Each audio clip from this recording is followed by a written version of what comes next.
Hi, my name is Michelle, and I am a fourth year studying neuroscience at UT Austin. I am a 2019 rider on the Rockies route. So I first encountered cancer when my grandpa was diagnosed with lung cancer in 2010. So to preface, I lived in Beijing with him when I was in second and third grade, and so I got really close to him during that period of time. And so I got to know a lot about him, and so he grew up in rural China his whole life, and so he was exposed to cigarettes and smoking at a really young age, because that's part of the culture there. And so he picked up the habit and just didn't have the knowledge that he needed to know what a detriment that is, and how negatively it can affect his body. And so in 2010 he was diagnosed with lung cancer, and unfortunately 6 months later he passed away. And just to see how that affected my mom was just a really eye-opening experience.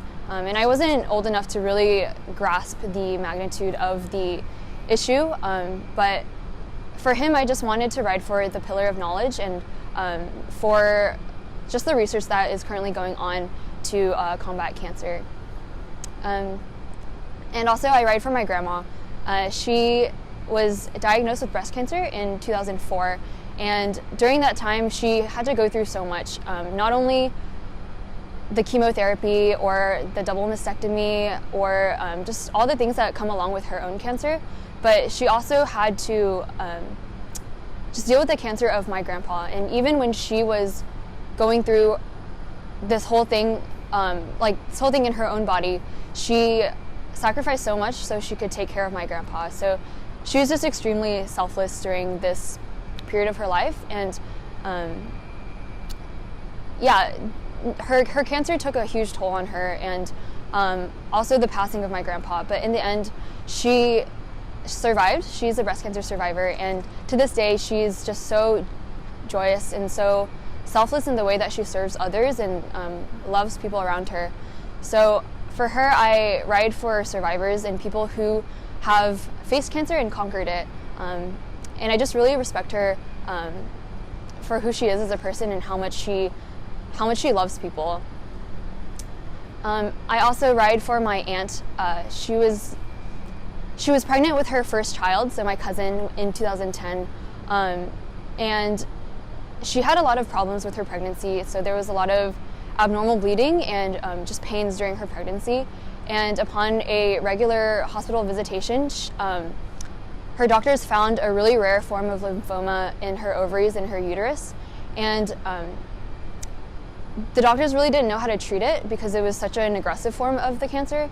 And so she had to get an abortion. And so she wasn't able to have her kid, which was something that she had always dreamed of. And in addition to that, she had to get her uterus removed, and she was never able to have a kid after that again. And unfortunately, the cancer didn't stop. And while her surgery bought her more time, she ultimately passed away when she was 35. And so that was just a devastating experience for my whole family, especially my uncle. And he was always a very just strong figure in my life, who was always the face of the family, who really took things head on. And but just seeing him go through the death of his wife, he sunk into depression and just really didn't know how to handle that because it was just so sudden and so unexpected. And so for my aunt and for my uncle, I ride for those who aren't able to ride for themselves anymore, and those who have lost loved ones to cancer. And lastly, I ride for a man named Josh. He was the reason why I joined T4K in the first place. So he was a UT grad from the College of Architecture, and upon graduating, he was offered a really prestigious job at an architecture firm.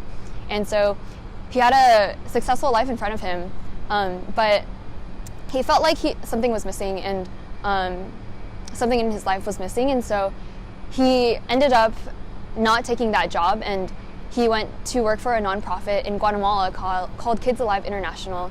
And so that nonprofit seeks to just rescue at-risk kids from abuse, whether it's sexual abuse, emotional abuse, sex trafficking, anything like that. And so he literally picked up his life and went to Guatemala to serve these kids.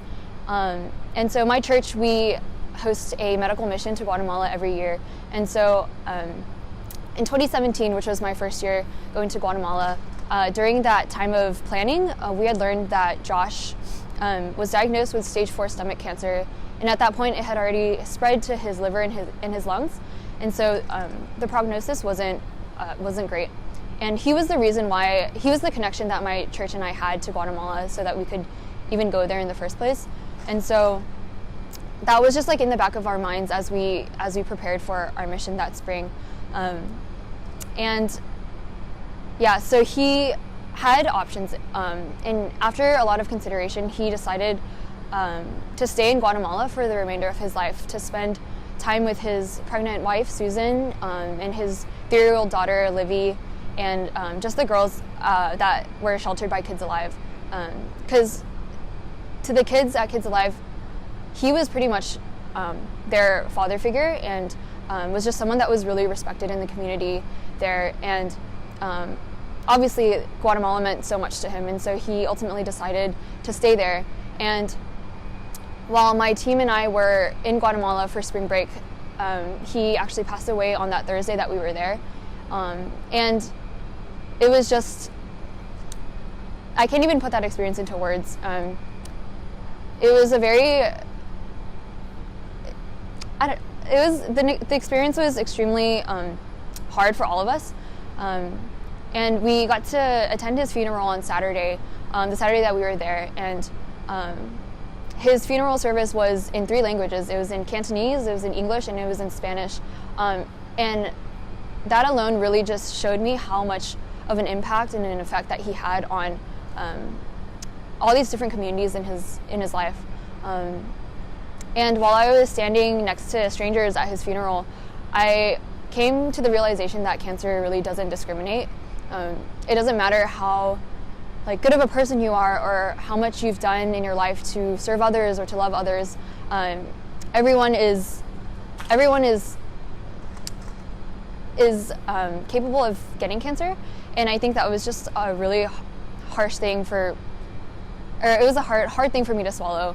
And so after hearing his story and after meeting those that he interacted with, I wanted to be able to play an active role in fighting cancer. While I had always cared about the cause growing up, I never really knew how I could contribute to fighting cancer. And Texas 4000 came into my life. I had heard about it, and I knew immediately that this was the thing that I should do to fight cancer. And so I ride for those 4 people in my life who have been touched by cancer, and I also just ride for the people that I have met already through T4K, and also those people that I will meet along the ride. And really, I just ride for those because I want them also to be equipped with hope, knowledge, and charity, so that they too can be able to give that to people in their lives, so that it's kind of like a domino effect. And so I'm really excited for what the summer brings. I'm really excited to meet more people and to hear more stories, and also to share the stories of those people in my life impacted by cancer. So yeah, that's why I ride.